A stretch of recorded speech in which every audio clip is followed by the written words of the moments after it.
Imagine a world where a simple piece of paper becomes a lifeline, carrying hope across oceans and through the chaos of war. A story of humanity shining in the darkest of times. Welcome, dear friends, to a tale that uncovers an unexpected chapter of compassion amidst conflict. This narrative dives into the lives of German prisoners of war in American camps during World War II. To Unertortuns, where an astonishing act of kindness, allowing captives to send letters home, bridged divides and rekindled hope. Prepare to be moved by a story of connection, resilience, and the power of words to transcend even the harshest realities of war. They had journeyed across the Atlantic in the cramped holds of Liberty ships, packed tightly, plagued by nausea and dread. The war had stripped them of everything: friends, homes, dreams of triumph. And now they were captives in the hands of an adversary they had been trained to loathe. When the vessels finally reached port, and the men were loaded onto trucks headed for the American heartland, most braced for shame, perhaps even brutality. Instead, they arrived at camps with wooden dormitories, neat fences, fresh linens, and food that, though simple, surpassed the meager rations many had survived on during the war's final days. But the real surprise wasn't the meals or the lodging. It came when the American officers made a proclamation that left the Germans stunned. Every prisoner could send letters home. For men fed years of propaganda about the enemy's cruelty, this seemed beyond belief. Letters were a privilege for free men, not captives. In Germany, even soldiers on the front lines often waited months for mail to navigate the chaos of war. The prisoners exchanged glances, some muttering in disbelief, others chuckling darkly, certain it was a trap. Could the Americans truly permit captured Germans to send words across the ocean to their families? The idea sparked both hope and unease. Hope, because loved ones torn apart by conflict might learn their sons or husbands still lived. Unease, because what if the Americans twisted these letters into tools of propaganda, altering their words before they reached home? On the first day, an American translator outlined the process. Twice monthly, each prisoner would receive paper and envelopes. The letters would be reviewed, not to distort their meaning, the translator promised, but to remove any military details. They would then travel through the International Red Cross, passing via neutral nations like Switzerland or Sweden before reaching the crumbling Reich. The translator's steady voice only deepened the prisoners' suspicions. Many whispered that no foe would go to such lengths for men who had fought against them. It must be a deception. Yet the possibility glowed faintly in their minds. Some thought of wives in cities ravaged by bombs, of mothers unaware if their sons survived, of children who might never have known their fathers. A few grizzled veterans dismissed the offer, refusing to be fooled. But the younger men, farmers and scholars turned soldiers, couldn't conceal their longing. If there was even a slim chance their words could reach home, could they afford to stay silent? When the first writing forms were distributed, the barracks grew quiet, tense. Men stared at blank pages, as if they held more danger than a loaded gun. Writing felt strange, almost unreal. After years of following shouted commands or reciting propaganda, they now had a chance to speak in their own voices. One man's hand shook so much he could barely grip the pencil. Another sat motionless, terrified a single wrong word might endanger his family. Yet, as pencils scratched across paper, something shifted in the camp. For the first time since their capture, they were no longer just soldiers or anonymous prisoners. They were fathers, sons, brothers, linked by ink to a life waiting beyond the sea and the war. The guards, watching with calm detachment, seemed to confirm the reality. This was no trick. The letters would leave the camp. Though still wary, the prisoners couldn't yet trust that their words would cross the Atlantic. But a seed of hope had been sown. And in the weeks ahead, it would take root as one of the most surprising lifelines of their captivity. In the days that followed, more details emerged, delivered with almost clerical precision. An American officer, joined by a Red Cross official, entered the camp to explain the rules. Each prisoner could send 2 letters and 4 postcards each month. Letters were limited to 1 sheet, written on both sides, while postcards had to be brief. All writing must be in German, clear, and addressed only to close family. No talk of troop movements, camp layouts, or political opinions was permitted. Violations would result in heavy black lines or the letter being held back entirely. The Germans listened quietly, absorbing every word. Some whispered in disbelief. It sounded too generous, almost ridiculous. In Germany, civilians in war-torn cities faced strict limits on mail. Yet here, as prisoners, they were being granted privileges that seemed unimaginable. A few officers cautioned their men, murmuring that this was an American ploy to make them compliant. "Don't trust the paper," one sergeant warned. "It's a lure." But others noted the Red Cross's role, and even the most skeptical recognized the Swiss as trusted stewards of wartime mail. On the first official writing day, tables were arranged in the dining hall. Prisoners queued, each given a slender pencil, a sheet of paper bearing the Red Cross emblem, and an envelope pre-stamped with the camp's address. For some, the sight of official stationery stirred a pang in their hearts. A few stared at the blank page, too afraid to begin. Others wrote cautiously, choosing words they thought censors would approve.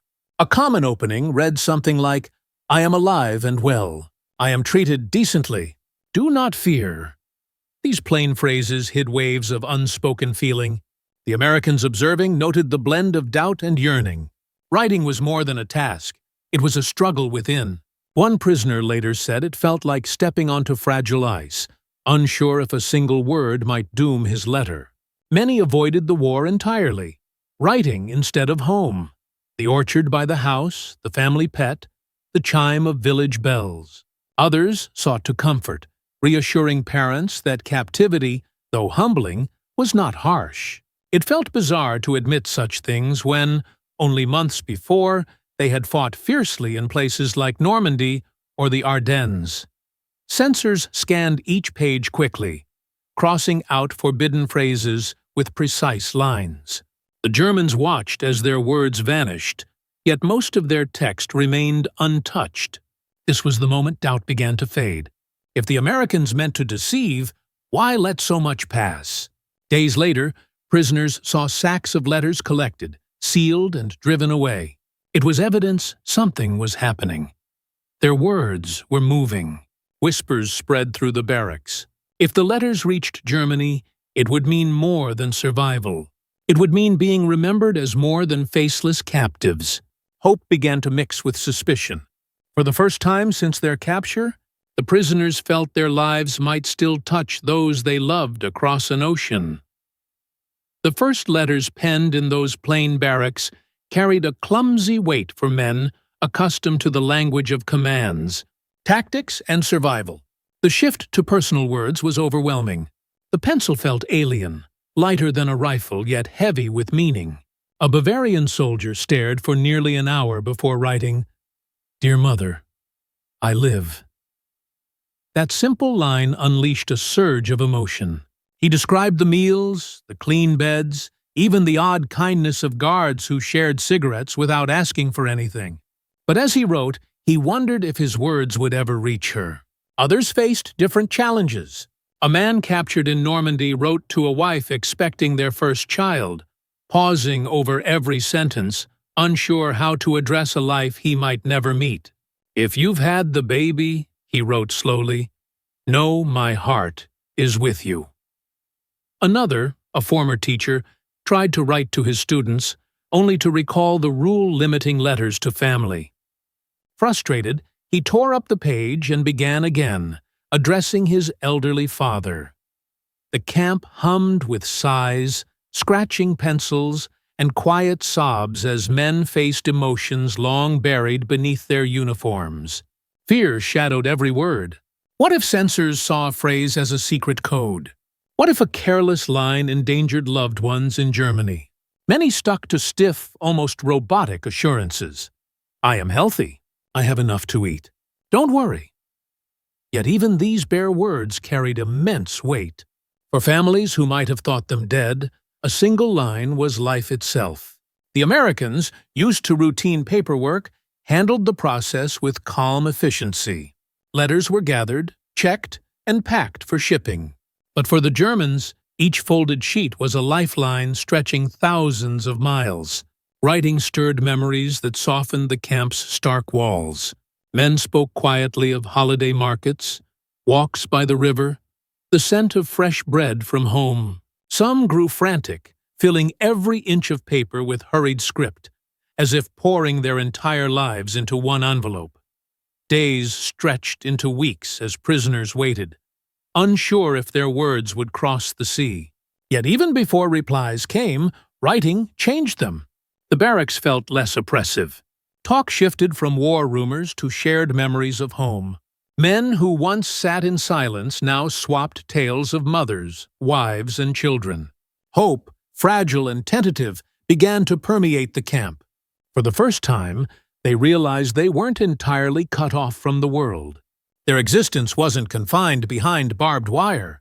Somewhere far away, someone might soon hold their letter and know they were alive. The fear remained, but it now shared space with a new feeling: expectation. Once the letters left the camp, they embarked on a journey the prisoners barely understood. Sacks of envelopes went first to U.S. military postal hubs, where sensors double-checked for hidden codes or secrets. Then the Red Cross took over, its emblem lending a sense of sacred neutrality. The prisoners had seen that symbol on their letterheads, and knowing neutral hands carried their words gave the process credibility. Still, they murmured among themselves, questioning whether the mail would truly enter Germany. The system was intricate. Letters traveled by train to East Coast ports like New York or Boston, then loaded onto ships bound for Europe. Some crossed the Atlantic under threat of U-boats, though by the war's later stages, those risks had lessened.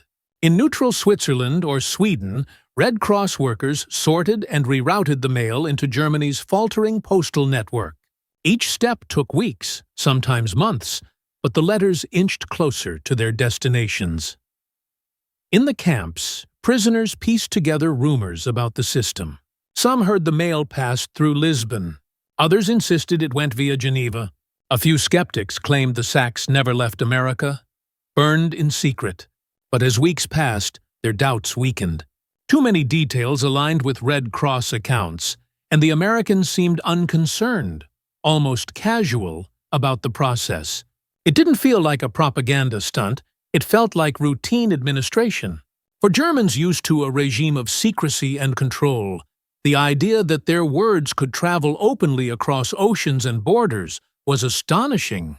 They pictured their handwriting bundled with others, carried in mailbags over stormy seas, passed from hand to hand until slipping into a battered mailbox in Cologne, Dresden, or Munich. The scale was staggering. Some prisoners asked guards for more details, hoping to understand. Occasionally, a kind soldier explained that mail was slow but real. "Wait," one guard said in halting German. "Your words will get there." That simple promise meant everything. For men used to lies and propaganda, even a small confirmation felt like truth. The waiting became its own ordeal. Days crawled by as men watched the camp gates, half expecting a courier with replies. To pass the time, prisoners gathered to guess when their families might read their words. They wondered if their mothers still lived in bombed-out streets, if wives had survived air raids, if their letters would bring comfort or pain. Yet despite the uncertainty, a change took hold. Sending letters made captivity feel less absolute. The men were no longer just figures behind wire. They were part of a delicate thread of communication, a human link spanning continents amid a brutal war. Knowing their words might travel farther than they could gave them a sense of motion, of life beyond the fences. In a world of limits and orders, that was a remarkable freedom. When the first replies arrived, a wave of disbelief swept through the barracks. Weeks, sometimes months, had passed since the men had nervously penned their first letters. Many had given up, assuming their words were lost at sea or seized by enemies. Then one morning, guards appeared with bundles of envelopes bearing German postmarks, smudged with the ink of far-off towns. Names were called, and trembling hands reached for the fragile papers. Reactions were raw and immediate. Some clutched letters tightly, too afraid to open them. Others tore them open, eyes racing over every word. A soldier from Hamburg sank onto his bunk, reading his wife's familiar script about the rubble left by Allied bombs, yet her assurance she still lived. A young prisoner, barely 20, learned his mother had cried for days before his letter arrived, but now rejoiced, knowing he was alive. For these men, the words weren't just ink. They were proof that life beyond the wire endured. But the letters also brought sorrow. One man learned his father had died in a Berlin air raid. Another discovered his village was gone, his family scattered. Some read of hunger, shortages, and the despair of a nation losing the war. These truths struck harder than any hardship of captivity. Yet even grief forged a connection. They were part of their family's struggles again, not severed in silence. As more replies arrived, the camp changed. Talk shifted from rations and chores to letters shared with trusted bunkmates. Men compared the handwriting of wives, the cautious hope of parents, the playful notes of siblings. It was as if fragments of Germany had arrived in the barracks. For the first time since capture, men laughed, not at bitter jokes, but at familiar stories from home. The Americans watched with quiet detachment, sometimes amused at how tough soldiers softened when holding mail. To them, the system was just policy, part of the Geneva Convention. To the prisoners, it was miraculous that a letter could cross oceans, borders, and war's chaos to reach their hands felt like mercy in a merciless world. New questions emerged. Could their families reply safely without fear of German authorities? Many new mail in the Reich was censored, and certain words could draw scrutiny. Yet the arrival of replies shattered much of their doubt. Whatever propaganda they'd been fed about American brutality seemed empty compared to the reality of an envelope carrying a loved one's words. Some began planning their next letters with more boldness, writing not just reassurances but personal thoughts, pieces of themselves war had nearly erased. The exchange became a steady pulse, slow but constant, reminding them that even in captivity, they were tied to a wider world. As months passed, the regular arrival of mail reshaped the camp's mood. Barracks once silent or filled with low grumbles now hummed with talk, inspired by the stories in those fragile envelopes. Prisoners who had carried themselves with the tension of men awaiting an unknown fate began to show traces of humanity. A father read aloud about his newborn, tears streaking his face as comrades listened quietly. Another laughed wildly after learning his brother had cheekily taken his bicycle in Bavaria. An ordinary image that felt extraordinary in wartime. The letters didn't erase pain, but they softened its edges. Grief blended with joy, making the camp feel less like a prison. One prisoner, once lost to despair, learned his wife still waited for him. That knowledge gave him strength, turning daily tasks into acts of endurance rather than drudgery. Others began imagining lives after captivity, farms, shops, or studies when peace returned. For the first time, their thoughts stretched beyond the fences. The Americans noticed, too. Guards remarked that camp discipline improved, as men grew less likely to fight or attempt escape. Army psychologists later suggested that family communication gave prisoners a reason to live, reducing despair that could spark violence. Whether planned or not, the letters became a tool of stability as much as compassion. Mail days became a ritual. Prisoners lined up eagerly, hearts racing as names were called. Some left empty-handed, faces tight with disappointment. Others clutched multiple letters, overwhelmed by the flood of words from home. The emotional mix was vivid. Joy, envy, sorrow, and hope swirled together. Even those without letters joined in. listening to friends read aloud, sometimes pretending the words were theirs. Most striking was the subtle change in how the Germans saw their captors. Men who once glared at guards began to nod respectfully, acknowledging, however grudgingly, that the enemy had allowed this lifeline. Suspicion lingered, but gratitude crept in quietly, shown in calmer routines and less hostility. It was a paradox many struggled to grasp. They'd been taught America was ruthless, yet here they were, tracing their family's handwriting thanks to American policy. At night, barracks glowed faintly as men reread letters until the paper wore thin. The words became treasures, proof that war hadn't broken every tie. Hope, once dangerous, became a constant presence.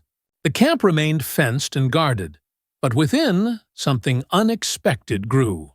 Connection. Yet not everyone trusted the letters. Among officers and hardened veterans, doubt persisted. Some insisted the Americans allowed mail only to weaken German loyalty, to make them docile. "They want you to think they're kind," one lieutenant whispered, "but it's to break your spirit." Others warned that family replies were tampered with, rewritten to manipulate emotions. Such fears spread easily in the tense camp, feeding on years of propaganda-fueled mistrust. But the letters themselves told a different story. When a prisoner read his mother's unmistakable script, or a phrase only his wife could know, doubts crumbled. One soldier recognized a childhood memory his sister mentioned, too personal for any American to fake. Another received a letter in his father's shaky, unfamiliar handwriting. A man who rarely wrote. These real details shattered the idea of deceit. Slowly, suspicion gave way to reality. Still, some officers tried to reinforce loyalty to the Reich, framing American kindness as a trick. They urged men not to soften, but the more letters arrived, the harder it was to maintain rigid ideology. A man reading his wife's daily prayers for him couldn't easily hate his captors. Another, learning of his children's survival, felt quiet gratitude for the system that brought such news. The Americans understood the letters' psychological power, but didn't exploit it heavy-handedly. Letters weren't altered to push propaganda, nor were families coerced. The honesty of the process was its strength. By allowing open communication, the U.S. showed a contrast to the rigid control the Germans had known. The freedom to write and receive untainted words became a subtle lesson. Nightly debates in the barracks reflected this tension. Men argued over America's motives, genuine or calculated. Some clung to the idea of a trap, but others said the outcome mattered more than intent. They knew their families lived. They had proof of connection that outweighed speculation. Gradually, loyalty to Nazi ideals weakened, replaced by a simpler wish: to survive, return home, and rebuild. For many, this quiet shift was more powerful than any speech or pamphlet. The letters became unintentional counter-propaganda, showing that the enemy allowed freedoms their own leaders often denied. Years later, former prisoners often spoke of those letters as their captivity's defining memory. Men who endured battle's shame, long ocean voyages, and confinement behind wire described holding a letter as the most vivid moment. "It was proof I was still human," one veteran said. The letters reshaped their view of the enemy. They'd been taught Americans were savage, yet those same Americans allowed them to write, reach their families, and receive unedited replies. That freedom, even under censorship, contrasted sharply with the system they'd fought for. Some admitted their first doubts about Nazi propaganda began with the simple act of receiving a letter. The letters also shaped lives after the war. Families who might have thought their sons or husbands dead instead prepared for their return. Children grew up knowing their fathers lived and thought of them. Wives kept those fragile papers like treasures, proof of endurance in a collapsing world. When the war ended and prisoners were freed, many returned to homes that had held on to hope because of those envelopes. Historians noted that the U.S. mail policy followed Geneva Convention rules, but its impact went beyond obligation. It eased captivity, stabilized camps, and left lasting impressions. In memoirs, former prisoners contrasted their American treatment with harsher conditions elsewhere. They mentioned baseball games, fair rations and work details, but above all, they spoke of letters that carried them through despair and reconnected them to a world they thought lost. Not every letter brought joy. Some carried news of deaths, ruined homes, or lost relatives. Yet even painful letters had worth, proving truth could cross oceans. In a world of lies and propaganda, honesty was a gift.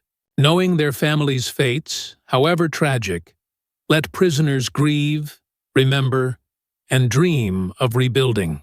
Ultimately, the letters became a legacy of words, simple, fragile, yet profound. They were written proof that humanity could endure even in global conflict. For German prisoners in America, the freedom to write and be heard remained the one miracle they never forgot, reshaping their memories of both captivity and the enemy they once saw as faceless. As we reflect on this remarkable account, we're reminded that even in the shadow of war, small acts of humanity can leave lasting echoes. The letters these prisoners wrote and received were more than words. They were lifelines, proof that connection can survive the deepest divides. Thank you for joining this journey through a lesser-known moment of history, where compassion defied expectations and gave voice to those behind the wire.